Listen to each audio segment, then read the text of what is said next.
Ay, balik tare. So, panalitan di ari. So, atong items, students is, pulo ka student. Again na, ang 1 to 5 na to dara is our upper group. Ang 6 to 10 is our lower group. Okay? So, pwede na to, kanang perfect na ko siya, jamaan na rin ako niya pareha. So, atong result is pareha siya, 5 tanan score. What is the good thing here is that, pananglitan, naglista na mo og score sa inyong estudyante. Naglista nimo, nag-input niyo sa letters, automatic, ma-detect pag niya diari kung ato inyong gi-input or inyong gi-arrange is sakto ba. Okay. Kaya atong basihan diari manggod, automatic ang babaw mo mag-una dako, di ba? So gi-arrange na nato daan manually nga to ang scores. I-arrange na to manually. So gikan sa dako padung sa gamay. Pag input na to, dire determine na to nga there are times nga masayop tag arrange or nasayop siguro tag input. So ma-determine na to dari kay panitan marong ni atong kuan. Dira mahimo siyang B, okay? Or dali lang. So dari is B atong answer. So meaning pag answer na to ang score niya dari is 4. Gaw na ang 4, meaning nasayop na ta. Di ba? Kaya ang babaw man ta maguna is dako. Okay, highest to lowest man. So, ma-determine na nato. Okay? Now, proceed dali sa ubos. Now, dali sa ubos, sa score na to sa ubos. Tamare. So, this is 4 and 5. Ang upper group na to, this is the upper group. Huwag inyo ibutang ito sa puwa na siya comment para di mo makalimot. Row range containing the upper group. Diba? So, ako na siyang i-double click ng upper group, highlight siya. So, iyang ipon, again, automatic niya ipon, count F, kung si B11 taman sa B15, pareha bag dagway or pareha bag score or pareha bag answer ni B10. So, ato ta sa babaw, saka na to, iyan ang i-highlight. Tama na eh? Diba? That is our upper group. Si B10 or si B11 to B15 is the same ba with B or key answer key na to. Okay? Now, proceed to sa lower group. Now, in our lower group,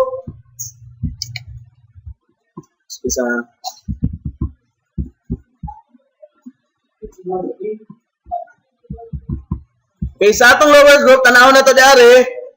Okay, ang lower group na to, the same. Count F, ipon niya kung si B16, meaning, sugod sa B16, padung sa B20, pareha ba ni B10 gihapon? So, saka na po ito i-check. So, muna yung highlight. Diba? Okay. Now, sa ubos, makita na ito ng ubos na ay 0.8. Okay? Number, inyo ha? Okay, panalitan. Huwag ma-number siya, number sign. Padakin ninyo, i-drag na siya. Padakin ninyo ang column. You change the column. Okay, you change the column. Nana? Oh, kanang uban na, napagamyan nila. Okay, hari sa tanaw sa tanan. Okay, hari sa tanan, be. People. Now, you try to delete na lang, be. You delete na lang sa atong result diare kay para kamoy mag-manual og change. Mag-manual og change diare. So, panalitan, di ba, ang upper group na to, magamat ang formula. Equal sign, count F, iyang ipon, open parenthesis, kung si, kisa to? B11 to B15. 15, kama, pareha bagnaong, dollar sign ta. Dollar sign ta po, again, sa dollar sign, absolute reference, para unyag drag na to, ang tagon niya is the same. Katurag hapon siya. Okay? Okay, A, dollar sign, 10. 10 ba to? Ayun ba ko? It's ha, to i-check. Okay, so dili na ito mag-dollar sign dahil. B10 na ito dito. Okay, equal sign, count F kung si B11 to B15 Kama, pareha ba ni B11. B10. B10? Yan na. So, enter na to. Parenthesis. Okay. So, okay na. Yeah? Now, sa ubos, yan na siya. Ato na siyang kwintahon. Muna yung formula ha.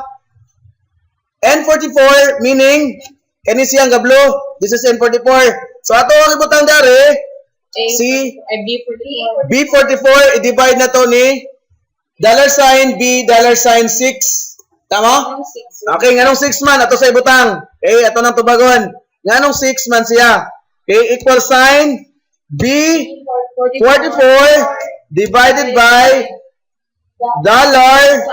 $B, $6. Okay, nganong 6 man. Okay, tanaw na to ha, nganong 6, ari tubagon to sa babaw. 6 siya, kaya ang gibutangan na to og 5. Kaya nasa sa column or cell 6. Diba? Unsa nang 5? So, kanang 5 is variable again. So, itong variable, it could be changed. Pananglitan, ang atong number of student is not 10 anymore. Atong upper group is not 5 anymore. Ug 10 na ang atong upper group, for instance, dali data. Pananglitan, 20 student na to Upper group na to, mana siya? Lower group, mo ni siya. Okay, upper group na to is 10 students. Diba? Pulo siya. So, upper group na to, imo na to siyang 10. Imo na to siyang 10, pero automatic, 10 na iyang i-divided by 10 na siya. Dili na ta mag-manual diari sa ubos og divided by 10 or divided by 5. Automatic, iyang tawgon is divided by 10. Kaya mo man nabutangan sa cell nga nabutangan sa cell nga B6. Pero it could be possible kung atong gamiton is divided by 10 or divided by 5 depending on the number of students. Pero it will take time. Diba? Kaya mag-usap mga sa formula.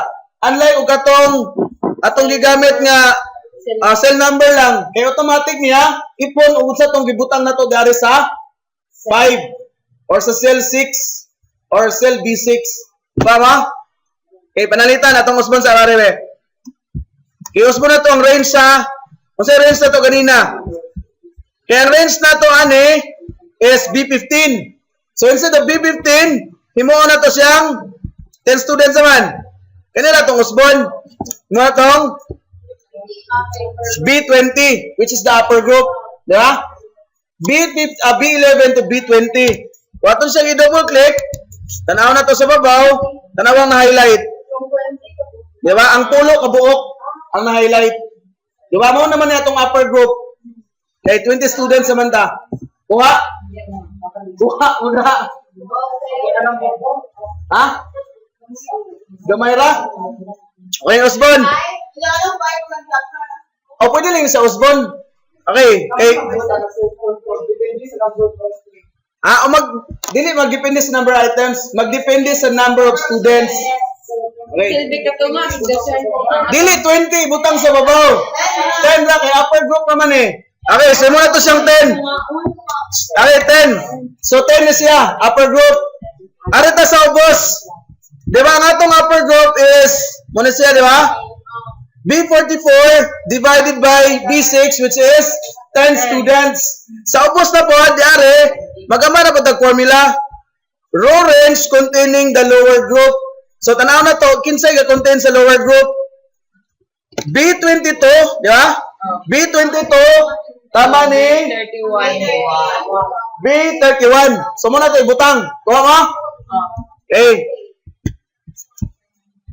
Okay, B31. Diari siya. B. Okay. First sign. Count if kung si B22 to B31 pareha bag na ni wala siya dala sa nga B10. So ipon niya. Okay, 9 gyapon. Now diri sa ubos ang formula nato unsa man?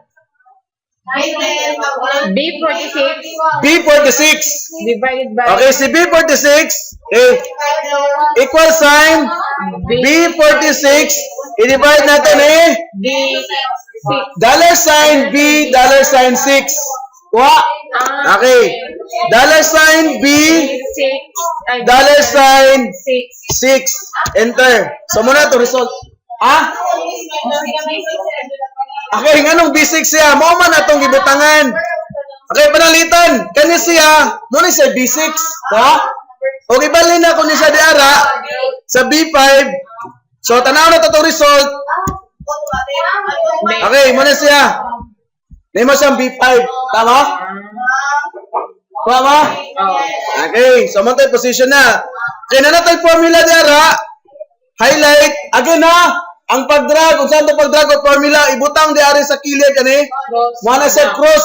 Inga na, klase nga cross ha. Dayon, padong, i-drag na to right. Okay, nga naman. Okay, kani siya, ibutangan mo ito dollar sign. Okay, atong tanawan ni siya, nganong kuhan. So, C4. C4. C44. Okay, pananglitan, nga ni siya. Sir, nganong 0.9, you try to change the decimal point or decimal places. So, decimal places na to, i-change na to yung kuhan. Format cells. Nawala siya. Okay. Decimal places number. Okay, so okay na siya. Okay, panalitan, sir. Nadako. So again, ang number sign, kumuha sa ingana. Okay. I-drag na siya. Okay. Ato na i-solve po na nganong 10 siya. Okay. Count 11 to count 20 C10. So C10 gyapon yang gihap. So wrong na ni siya. We have to put dollar sign gid diari kaya yang okay na dai ang nasa C10 ang tungod naman niya kaya nasa babaw sa ako ikuanan. So kani siya klaro ba di? So and then okay.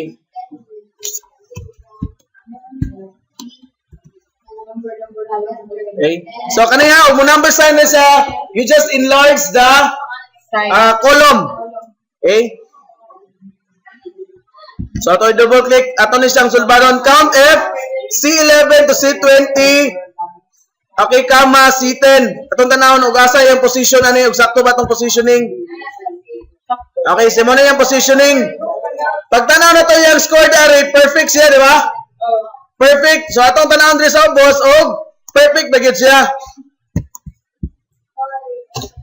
Okay, 10. Sakto ya. Dire po sa ubos 10. Kuha mo? Sige, tanawa. Gamitin niyo yung formula. Then proceed the next. Ha? Kaning 10, lagi pa nga student among panon, sir.